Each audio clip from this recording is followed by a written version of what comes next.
আসসালামু আলাইকুম। আশা করি আপনারা ভালো আছেন। জি, আলহামদুলিল্লাহ আমিও ভালো আছি।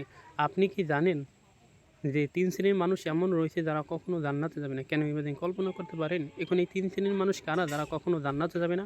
এই ৩ শ্রেণীর মানুষের মধ্যে কি আপনি আর আমি আছি যারা কখনো জান্নাতে যাবে না? আসুন আমরা হাদিস থেকে জানার চেষ্টা করি এই ৩ শ্রেণীর মানুষ কারা যারা কখনো জান্নাতে যাবে না? তো রাসূল সাল্লাল্লাহু আলাইহি সাল্লাম বলেন, সালাসাতুন লা ইয়াদখুলুনা জান্নাহ, ৩ শ্রেণীর মানুষ রয়েছে এমন রয়েছে যারা কখনো জান্নাতে যাবে না। আবাদান দায়ুস ব্যক্তি জান্নাতে যাবে না। এখন এই দায়ুস ব্যক্তি হলো যে তার পরিবারের জন্য ব্যয়াপনার সুযোগ করে দেয়।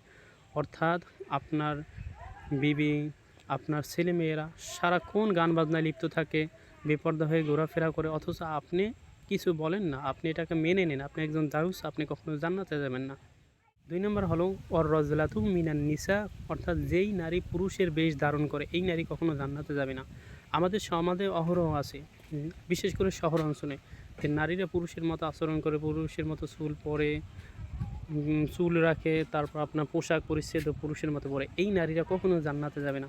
আর ৩ নম্বর হলো যে অমুদমিনুল খমর, অর্থাৎ যারা সর্বক্ষণ নেশায় অভ্যস্ত থাকে, সর্বক্ষণ মদ পান করে নেশাগ্রস্ত অবস্থায় থাকে, এরা কখনো জান্নাতে যাবে না।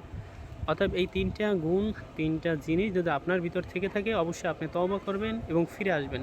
নতুবা আপনি চিরকালের জন্য জাহান্নামে থাকবেন। আশা করি আপনার কথাটা বুঝতে পেরেছেন। ইনশাআল্লাহ আল্লাহ আপনাকে আমাকে বোঝার এবং আমল করার তৌফিক দান করুন।